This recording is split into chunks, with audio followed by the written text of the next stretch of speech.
Hello everybody and welcome back to another Magic the Gathering Arena video. Today I'm starting out slightly differently.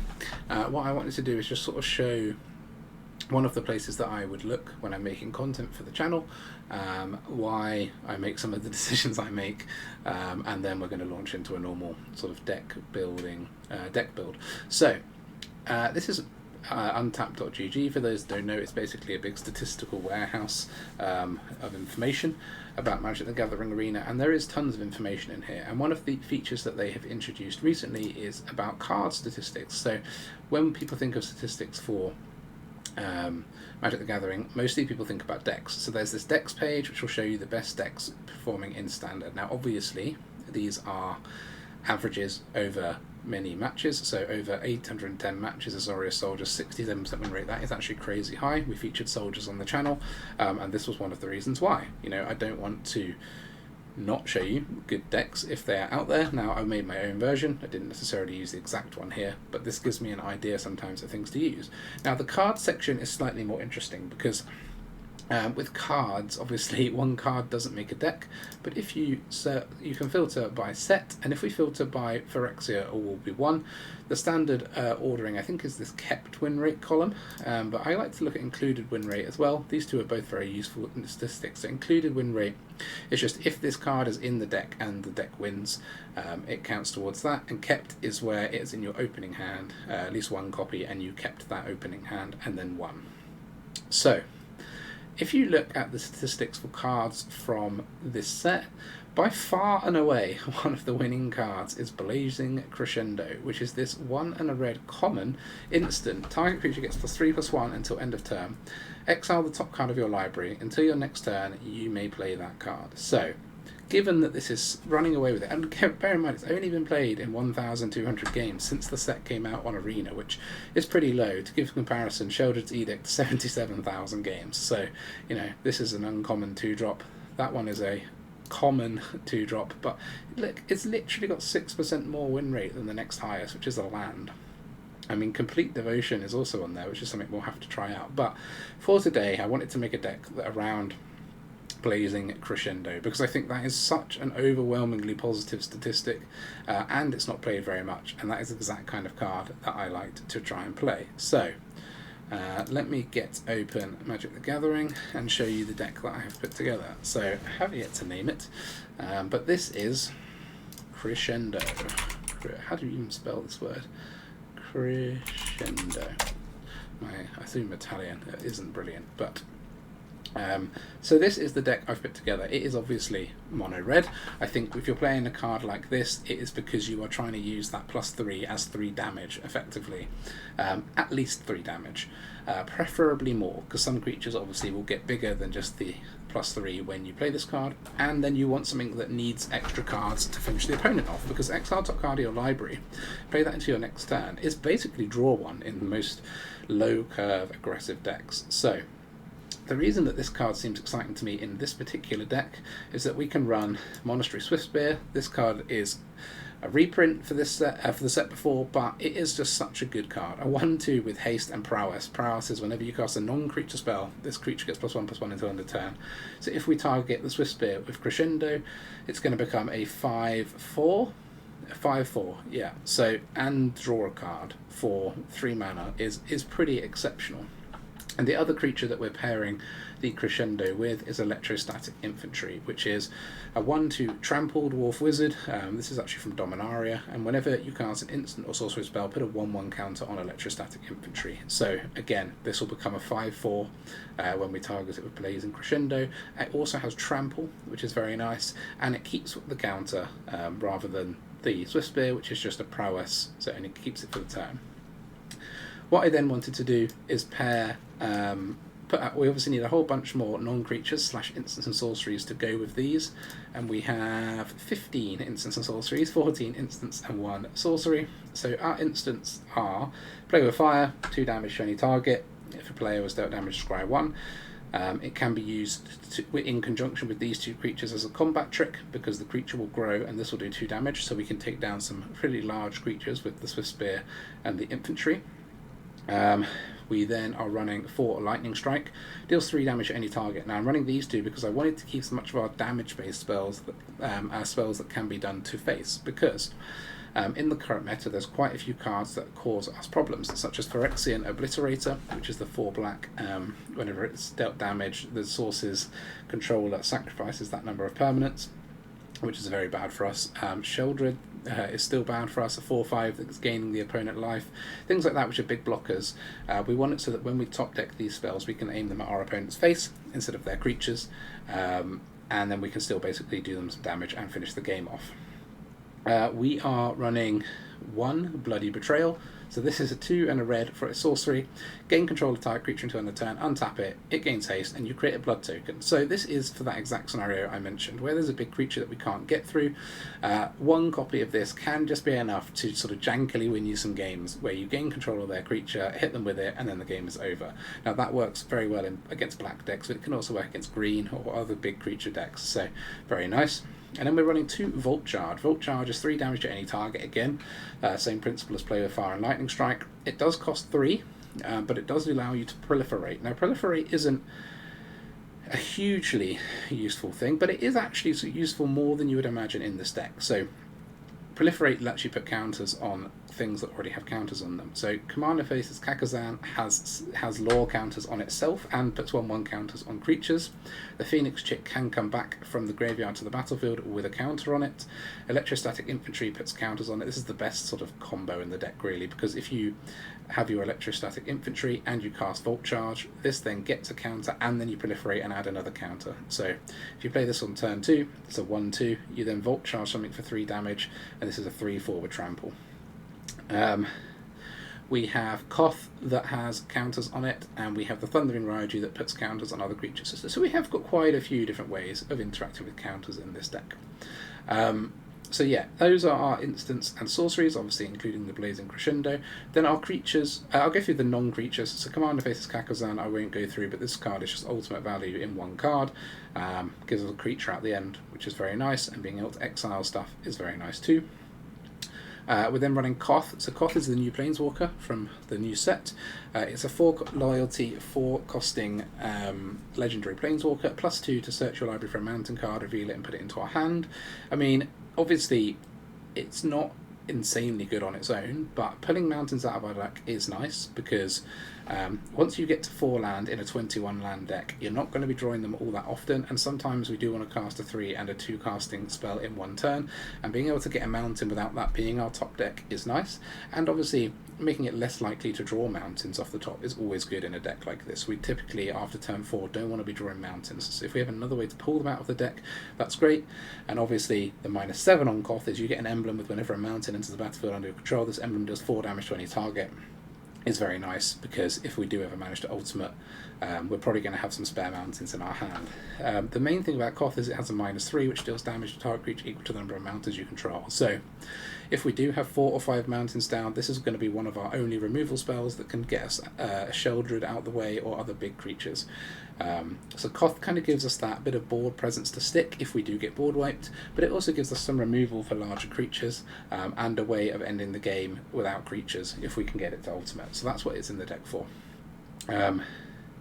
We are then running other creatures for Phoenix Chicks. The reason we're running Phoenix Chick is it's a good aggressive creature. It's a 1/1 flying and haste, so it gets damage in on turn 1, and then creates a clock for the opponent. It can be brought back from the graveyard, which is very nice. But also it's a nice follow-up to Kumano faces Kakkazan. So if you play Kumano on turn 1 and a Chick and a Swiftspear on turn 2, your Chick can be a 2/2 in the air, which then gives your opponent a 10-turn clock. So if they are dealing with your other more powerful creatures like the Swiftspear and like the Electrostatic Infantry, the Chick can just be sat there pinging away at them. People don't want to use removal on a Chick, but they will if it's doing them 2 damage every turn, especially. So it's a very nice card for that, and also its ability to come back from the graveyard for 2 red if we attack with multiple creatures is also nice. We do have quite a few creatures, despite being a sort of prowess type deck. I'm running 2 Feldon, a Ronom Excavator, so this is a 2/2 with haste. It can't block, but whenever it is dealt damage, exile that many cards on the top of your library, choose one until the end of your next turn, and you may play that card. So Obviously, following this on after Kumano is nice because it'll be a 3/3. They'll probably have to do 3 damage against it to kill it, unless they're running white or black, and they can exile or destroy this. And yeah, it's just another quick way of us getting damage in and following up from Kumano. And then 1 copy of Squee, just there because it's a nice recursive threat, gives us a little bit of extra board wipe protection, and a little bit of a go wide strategy is helpful in bringing back the chick. So 1 copy as it is legendary. As I said, 21 lands, 20 mountains, 1 Sokenzan, which we can use to create some more tokens and bring the chick back as well, potentially. So that is the deck that I've chosen to build the Blazing Crescendo into. I want to test out its win rate on the ladder, bearing in mind we are at Mythic now, and see if we can climb up a little bit. Let's have some games, have some fun. Alright, time to mono red our way up this ladder with the vim and vigour. This looks decent.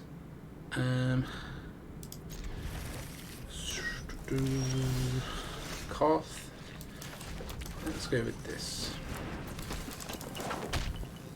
It's gonna be bounced. Maybe. Nope. It does feel like there's a Fateful Absence. Is that what it's called? No, that's the white one. I can't even remember what the name of the card is.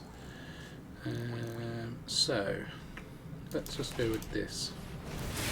Then we can replay the Swiftspear if it gets bounced.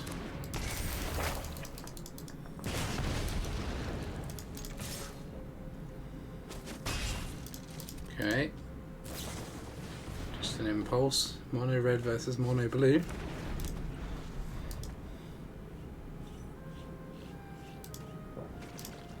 Blah blah blah blah blah.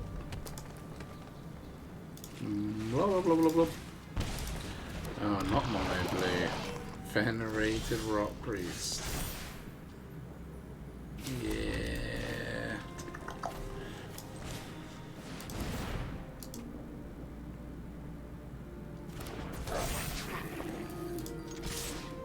So we'll attack like that. They could do something nasty. But no. I could have targeted this with the one that gives it +1/+1 and hexproof, but did not.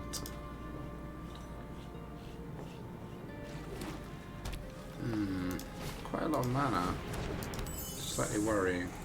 I mean,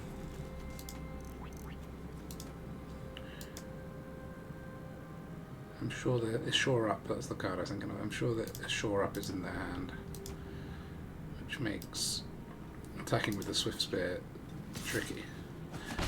Interesting. That is even more reason to suspect Shore Up. So I think we will just attack. Keep our Volt Charge in our back pocket.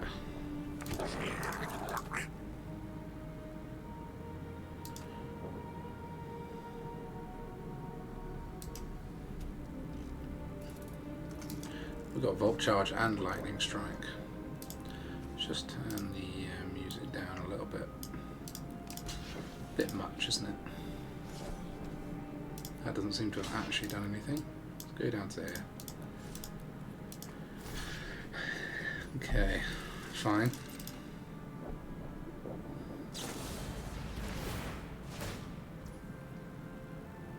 Fading out your own Rock Priest and your own Ivy. But then you do have to replay them both.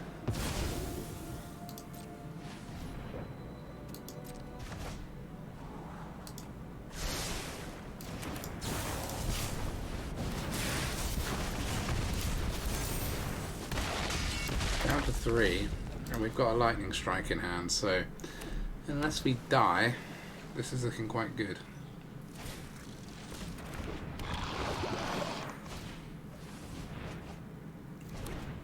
Two cards for 1 mana. Still not convinced that's the best deck for it, but there's Ivy. Opponent's on 2 now because they've got a Thram Portal. Let's just try shooting them in the face. We can even pay for a Spell Pierce. Not that I suspect they're running Spell Pierce. Good game. That deck, easy. Next one. Alright. Kevin Dust. On the draw. But it's okay. Were we on the draw last time? I think we were. I was about to say, it's a big deck. 58 cards in the deck still. Red, white. Maybe a reanimator.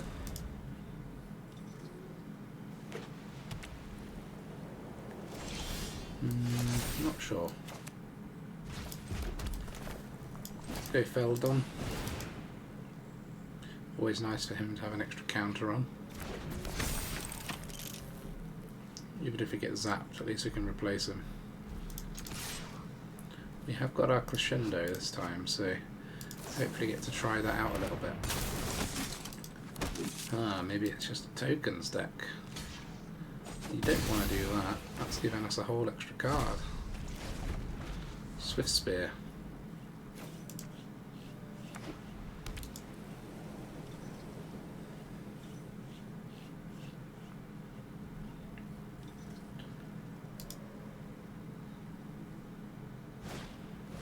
Out of line, okay. Crescendo could come in useful here then.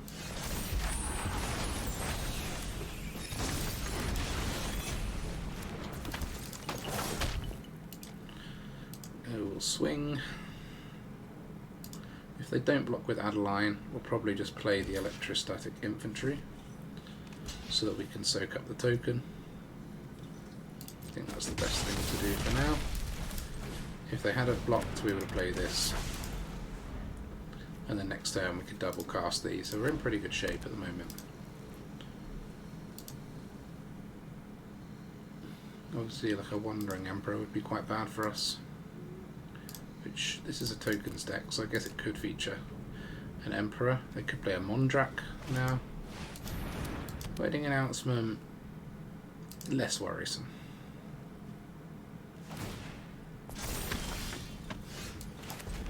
I think we'll play this Swiftspear.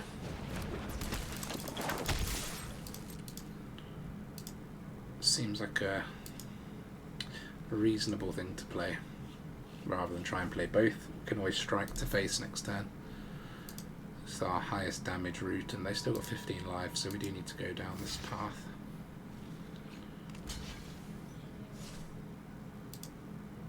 The thing is, they probably know they have to block, so let's Crescendo on this Swiftspear. Another mountain. At least we're getting them out. Just no board wipe, please. We could survive a board wipe, but yeah, would have been harder. GG. I think that showed the power of Crescendo there, to be honest. Pretty good. Let's try again. Okay. Rabiez. What's TH? I don't know.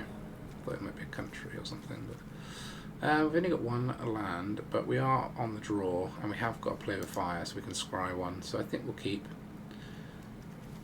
and try and find a creature and a land. Maybe we won't keep, because we've got these that both need a creature, so I think actually this is going to have to be a mulligan. It's a shame. If anything here had been a creature and one land, I would have kept it. Yeah, okay.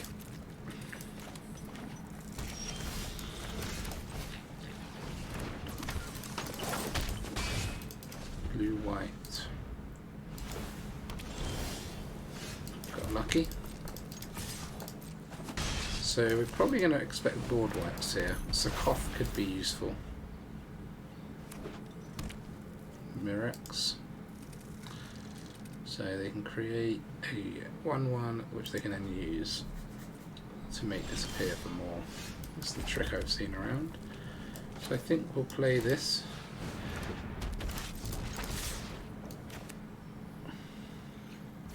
Knowing that we want to play with fire for an extra counter. Obviously we could just be walking into a depopulate, but you need to apply enough pressure with mono red, and I think just having these two out we might be struggling. Actually negating the play with fire. Interesting. That means it probably is a depopulating, yeah. Okay, at least we did get a Koth.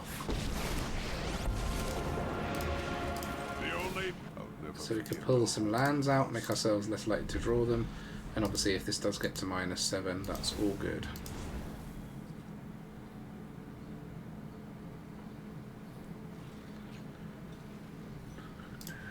Maybe we should have held one of those. I'm not sure.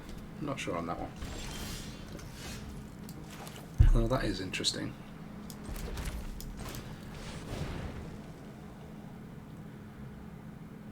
Could be a Wandering Emperor, just to make this appear. We have the high ground. I wonder if we'll be allowed to ultimate our Koth. That would be nice.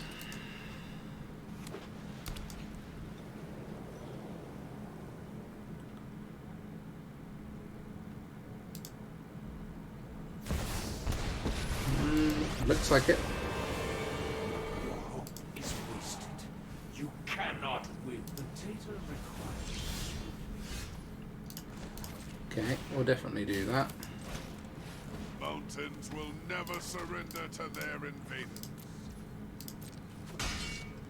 And we'll do 1 damage there, 4 damage to face. All will witness Phyrexia's Can hold this for now. We've still got the Koth as well. And this time you ultimate a Planeswalker, they die, but because it's a +2 Planeswalker, they still have to get rid of it. Bringing back Jace. Can plus on the Swiftspear. Emotions are distractions. Focus on the facts.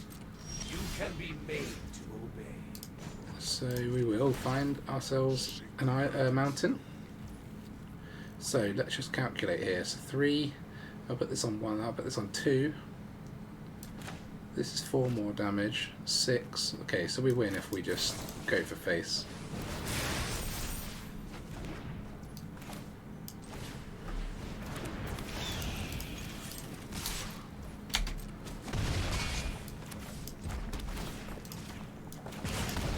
Like so. Good game. So nice to beat blue-white control. So nice. Show me.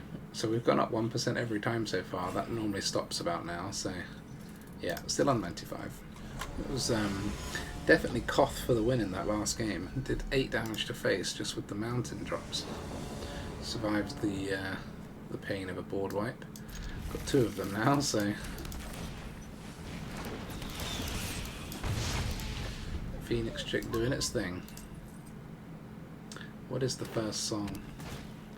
The first song is Green. Well, I'm not too worried about the adaptive because we've got a Lightning Strike and a Play with Fire. Nope.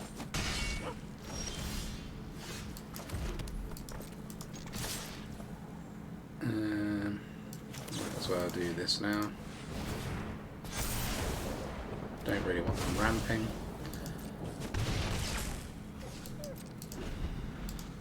Can always play with fire this adaptive before something bigger comes in. We don't want to be faffing about trying to take that out later when it's bigger. Okay, we've got a Crescendo, which is nice.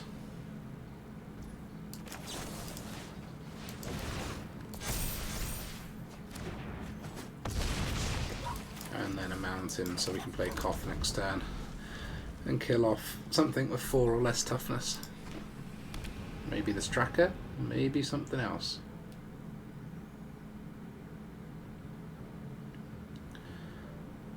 Our infantry is a good size now, so, and they're taking a 7-turn clock in the air anyway.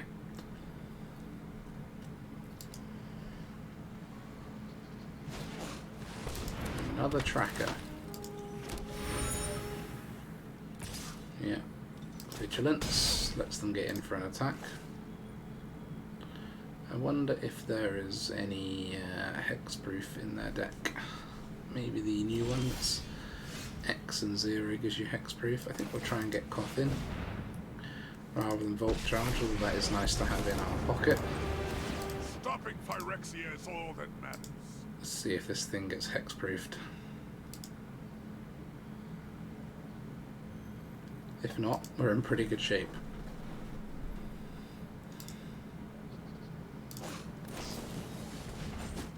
Just tail swiping the chick. Interesting. Catch this. So if we get in for 4, we have a Volt Charge in hand, so they kill Koth, but then if they don't gain life, they're dead.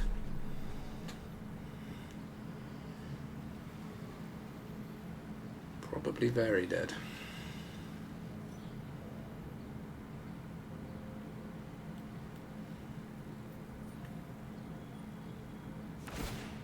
I'm digging with a clue.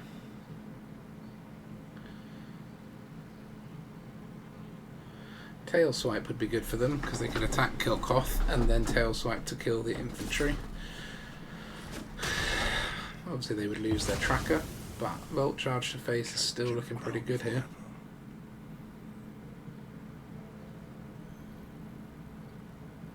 It looks like that is what is happening, which would in theory be good for them, but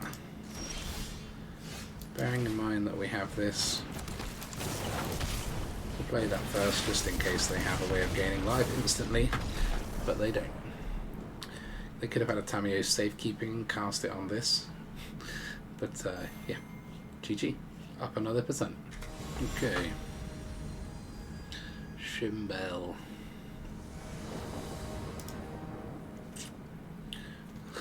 A 1-drop hand, but it looks pretty interesting.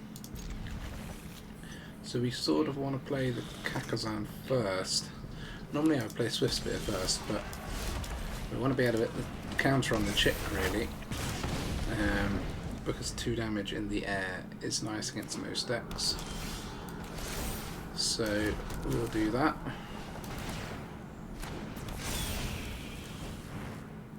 Cut down, I guess, is a possibility. Go for throat on the chick. Okay, that's 1 removal out the way with. And we have picked up a lightning strike, which is nice. Don't need any more mountains, but okay, we got one. So we'll play with fire on this. Got to get it out of the way. And then in. So we've only done 6 damage so far, which is not wonderful. We do need to draw a non-mountain. We've only got a 34% chance of drawing a mountain, which we had last time. So if we flood out, it's quite unlucky, given that we're only running 22 mountains. Flesh Gorger in the bin is interesting because that was really nice against us. A big score. That's a good card. I wonder what this deck is. Come on. What is with the mountains, man? There's some serious mountain spam going on, but we're not even running that many. Got 6 in the top 11. Okay. So they could resurrect the Flesh Gorger.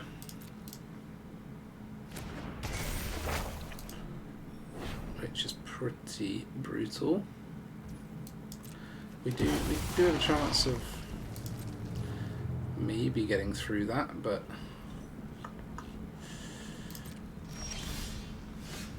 not like that. And then they're going to gain 7, and then we're dead. I mean, that was just very unlucky that we flooded so hard. But that is one of the risks you take with mono red. Let's try again. Okay. Versus a Tyranid. We did lose 1% last time, back to 95. This looks a much better hand. We've actually got stuff to spend our 3 mana on. And it's pretty good stuff, so. Especially if we're against soldiers. Play with fire is nice against the soldiers. Tend to only have 2 toughness. Goodness, you're not passing, are you? Then you're gonna be behind. Yeah, they kind of worked that one out as well. don't know what they had in their hand, but not playing a creature when you're playing soldiers in 2 turns. Back up to 96. Alright. Here we go. Barb Noir. It's a cool avatar. Yeah, I like this. We could play 1, 2, and then go from there. Oh, we're against mono red.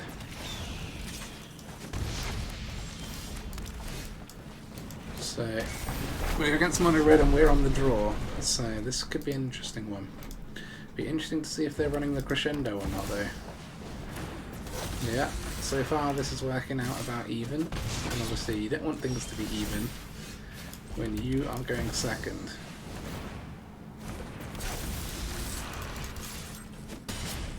But 16-16, we have got a better creature than a chick to come, and they might be missing a land drop.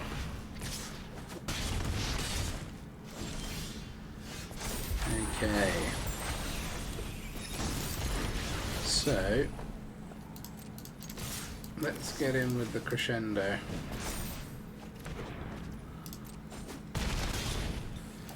Like so. Now we're ahead by 3, which sort of balances it out, and we've got to play with fire. So now they've got some choices.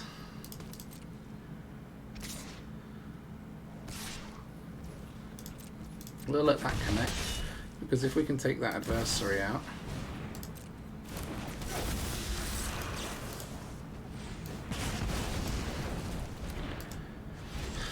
we're sort of forcing them to block. So if we play this, we're getting through, yeah, we win. So we play like this, we swing, and then we just crescendo something unblocked. Is that right? That makes it 8. GG. Mono red defeating mono red, but on the draw. We did get more lands, but you know, that doesn't necessarily change the game in our favour when you're playing mono red. That was interesting. I would say the Crescendo was the difference in that game, and it was interesting to see it in action. Next one. This would probably give us 97% if we can win. We've got 4 lands, which is unfortunate, but we have got a nice-ish start. And that's quite nice. We've got to play with a Crescendo again. Mono red it is. Mono green is it? Yeah. Beast Caller is a bit painful. But hopefully we can combat trick our way through this scenario. Contaminator. Can't block.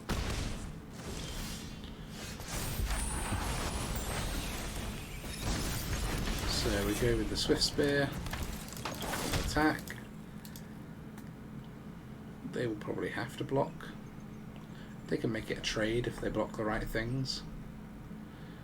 If they block the infantry, I feel sorry for them, because it's got trample as well. Okay, they aren't blocking.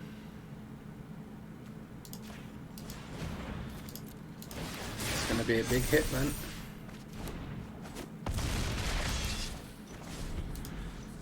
Now they're going to start to worry.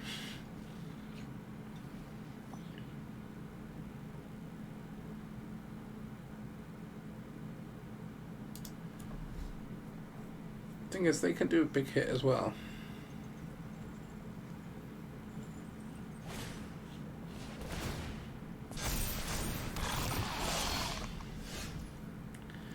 That's interesting.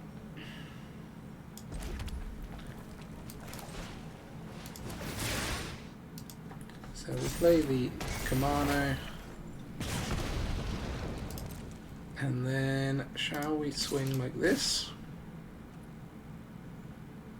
I don't want to die on the way back, but I don't think we are.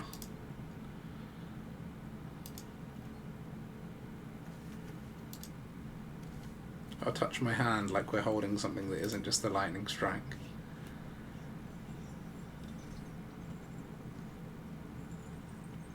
So they can't let it through. That is what they can't do. So that is interesting. in the sense that they know their Beast Caller is going to die. Whereas they could have protection for the Contaminator. So whilst it means our Swiftspear is dead, I'm tempted to move like this.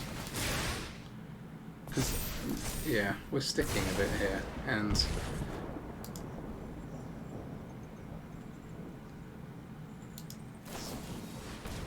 of course, Tyval's stand. Of course. Because it gives +X. That's what card I was trying to think about what it was. Very nice with fight rigging actually, because you can buff your creature temporarily to trigger the rigging. And we have to let that through.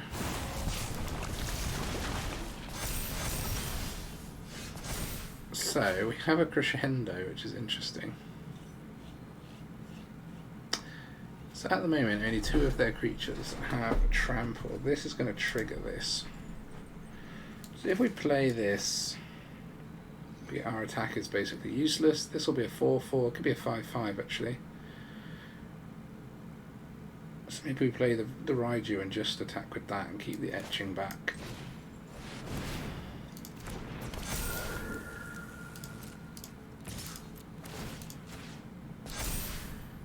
Then they have to block. They'll probably block with the Beast Caller.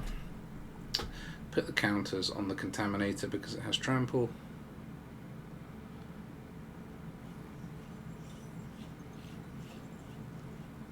You don't have any mana this time, so...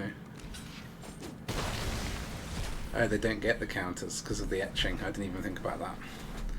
So, obviously depends what's under their rigging and what they have in their hand. I think we'll hold the Sokenzan. You never know, that could be the difference between winning and losing. I have got a blocker, so it would be reasonably hard to die.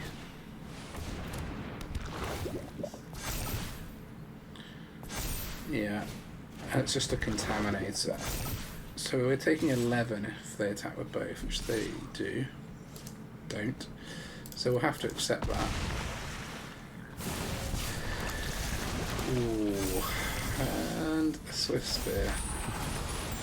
Unfortunately, we have 3 attackers, and they have 3 blockers that are good.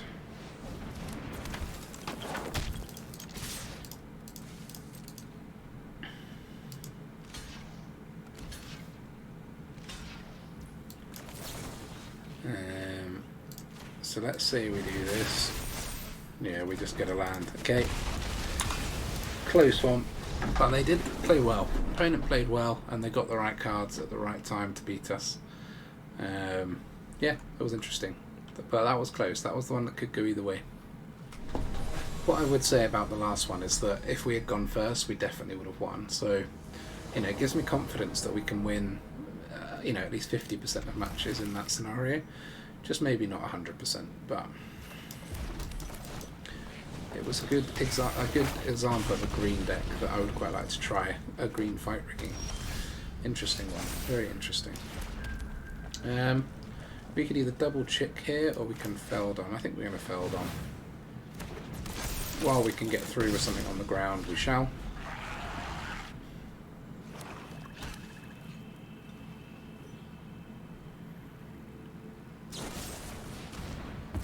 Sadly, we sack Feldon, so I guess we should have gone for the chick. But yeah, let's put this down. We're not in a rush right now. Opponent's already down to 14, and we have missed a land drop, so we want to be able to use the Crescendo in case we miss again, and that's why I want to have the infantry down. As the opponent has done nothing, I think we're just going to double check. There's too high a risk of a blowout using the Crescendo, so we'll just go like this. Now if they're running more Sheoldred's Edicts, at least we've got an easy creature to sack. See, that was better. If we'd have tried, yeah. I mean, we could have, the Edict, and this isn't the end of the world, but yeah, that was a much better result for us. So I think we'll just get the other chick out of the graveyard, because there's no point trying to do anything else right now. Pay 2 for 2 damage. Yeah, we'll take that. Only 2 land. Don't need any more than that. Opponent had 5 by the end and still couldn't find a solution to that problem. 96. Alright. Gull and now Rock, a numbered player. Here we go. We're on the play again. I love being on the play. We've got both Vault Charges from our deck. Yeah, there's only 2 in there. But we've got 2 things that have counters on them. Although this one won't by the time we can play Vault Charge. But yeah, I think it's probably a good card here. So we'll go with the infantry for now. Obviously it can be cut down, but so can anything in our deck. Speaking of cut down,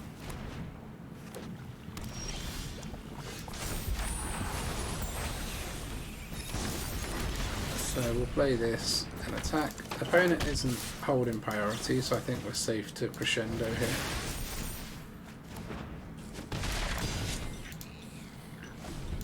Because we need to use our mana whilst we can, since we're holding 2 of our expensive burn spells. So we'll play this, we'll get this Harvester out the way. Exiled. In for another 4. Putting the squeeze on our opponent.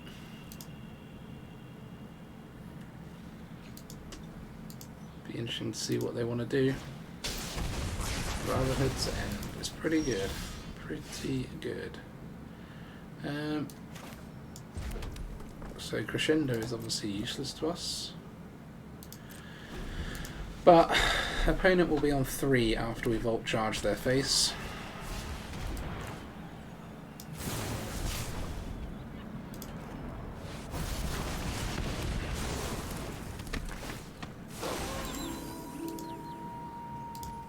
Unfortunately, they're gaining some life with that Trespasser.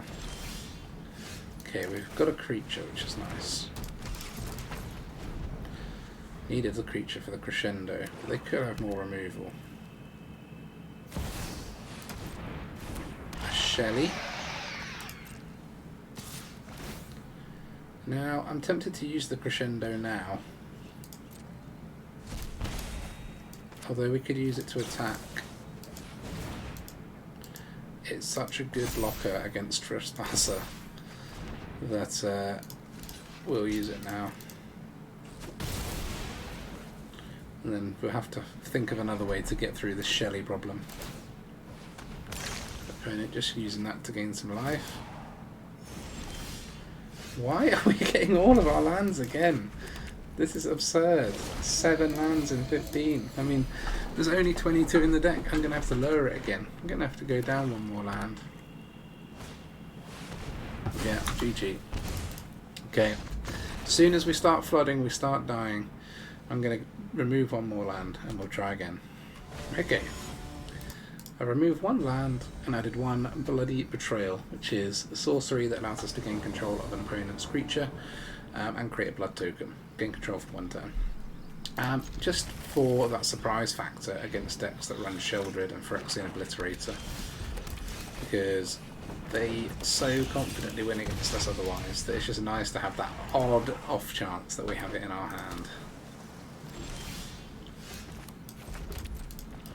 Okay, we will attack.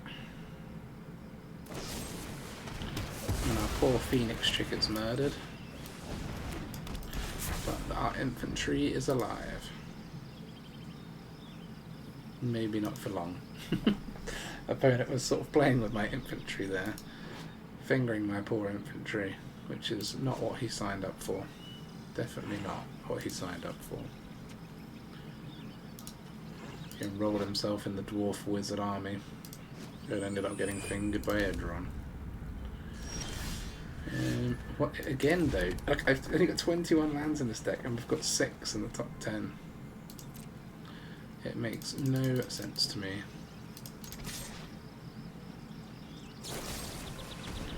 Yeah, can't stop go for the throat, so we will have to allow that. And we will Kumano. If it had been cut down, it would have been so sweet to Vault Charge them, then get our counter and then proliferate. Sadly, we have no creatures to cast, but one of these we can turn into 2 creatures. Uncounterable, beautiful creatures, which we can then use to crescendo. Okay, it's an apparatus deck, so we need to win fast. Deluge for 3, so you get 2 cards, but you only look at the top 3.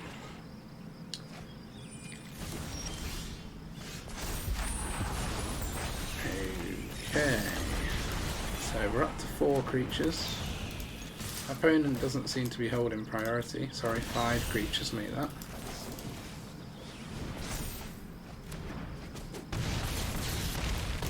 Down to 6.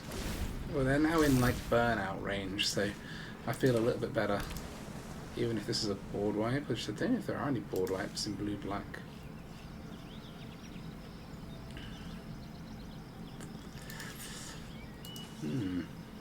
That Sokenzan was such a game changer for us. I'm considering putting 2 in the deck. Underdog, interesting in an apparatus deck.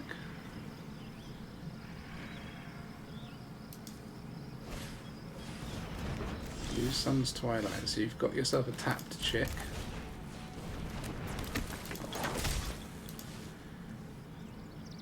And if I, could have Volt Charged the Underdog I suppose, but Volt Charging Face is probably still better.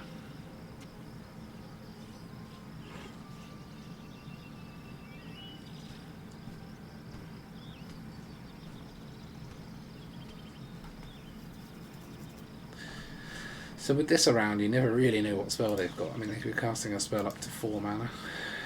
Don't really know what that would be.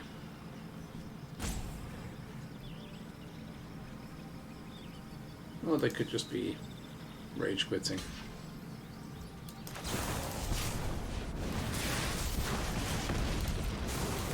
Nope, GG. Like, well done Sokenzan, that's all I can say. Turning that game around allowed us to bring the Phoenix chick back. It was worth so much more damage to us. I've never really seen it shine that much before, to be honest. That was very refreshing.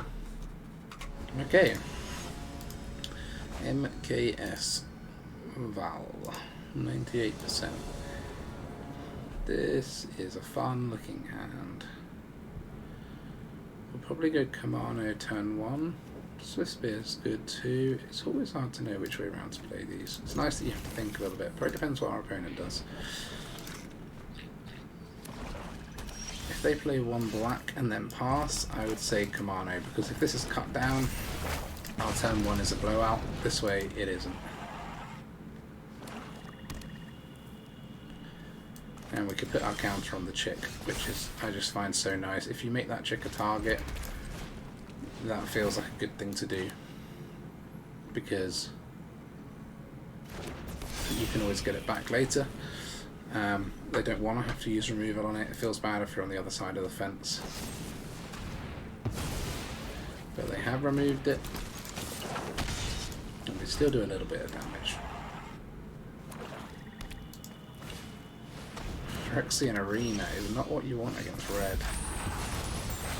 Unless you've got a Sheldred, which they could have. But we have got a Crescendo ready.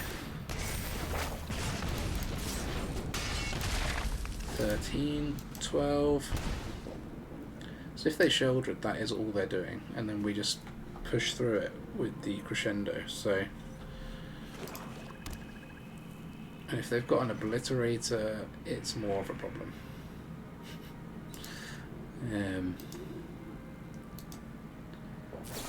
But if they've got an Obliterator, at least they would have to take the damage every time from the arena still. Double cut down. Yep, fine. Well, we've got something to use with Feldon, which is nice.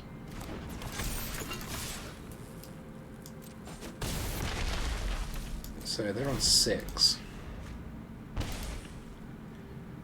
We've got our second etching next turn and the Crescendo, and play with fire to use this turn. So, and they're going to take 1 more damage unless it's a Sheldred. We don't want to land, thank you. So we win. That's pretty good. Even if we didn't have the Crescendo. fine. That is one even better way. Yeah, mono black doesn't always beat mono red, and that is actually refreshing, that you can actually get under those mono black decks. I mean, that particular one is playing Phyrexia in Arena, which is a dangerous road to go, but that is nice. Okay, just having a quick look at the statistics now at the end. So we have played 24 games in 78 minutes, which is pretty wild. That is a very short average game length, with a win rate of 71%, all in Mythic. And if you have a look, we entered Mythic around 92%, and we're now just under 98 or 97, 98%, which is pretty darn good going in 1 hour to climb up 6% in Mythic. It leads me to believe that I'm going to be able to use this to get into the numbers. I was going to try and record all the way through to that in the video, but it would have made it a little bit too long. Taken me a little bit too long, and I would have completely lost my voice by the end. But just to have a look at how that is made up. Interestingly, we're winning more on the draw. I would expect this to be an on the play deck, but then I never really trust these statistics on untapped.gg anyway. So colour makeup, black 75% win rate. Now that is really good to see, because black is some of the killer cards for a mono red deck in this meta. Sheldred the Apocalypse, Phyrexian Obliterator, and just really Gix's Command, even, like things that can really wipe the board. They can gain life. They're big, tough things to get out of the way. It is nice to see that we're able to put up a positive win rate, only over 4 games, but that is nice to see. Dimir, similar thing. Nice that we're doing well. Also, this is a nice line, isn't it? I mean, 3 wins out of 3 against other mono red decks, and 2 of those I believe were on the draw as well. So being able to put other red decks to rest is a really nice statistic. You can see, obviously, we have a bit of a worrying stat against Rakdos, and that is due to Anvil decks. So Anvil is a right pain to get through for mono red, because we don't really have any way of removing the Anvil. Obviously we could try running some Abrades, but even that isn't great. And they can constantly put blockers in the way. They can gain a little bit of life repeatedly, and we do struggle with like good 2-for-1 value cards like Fable, for example. It's actually a tough card because we don't have tons of removal to hand, and things that produce blockers. So I'm not surprised that we're losing against Rakdos. Would I expect it to be quite this bad? No, it is only over 3 games, but yeah, it's obviously a weakness of the deck there, and a slight weakness against green, which is again no surprise, because the way this deck works is largely around burning their creatures out of the way whilst we then get through to face. If their creatures end up with 4, 5, 6 toughness like green can do quite early on, we're going to struggle a little bit. I haven't really tested it too much after adding the Bloody Betrayal, so you never know, that might come through and win us some green games. So I've tried to start tweaking it against these matchups, but you can't win them all, and I think if you can win the majority against the decks that you do see a lot, like the blacks, like the reds, then it's going to be a good deck for climbing with. Anyway, that is the deck. I mean, I think it is a good one for climbing. I think anyone can pretty much use it. It's not the most complicated in the world. Sometimes you do need to do a little bit of maths to work out whether you can win in 2 or 3 turns time. That's kind of the only real skill to it. But otherwise, it's a relatively easy deck to play. It doesn't need tons of mythics to create, and yeah, it's one that I would highly, highly recommend. So thank you very, very much for watching the video. If you liked it, please do like the video. Please do subscribe. It does help me out. But otherwise, I can't wait to see you next time. Bye for now.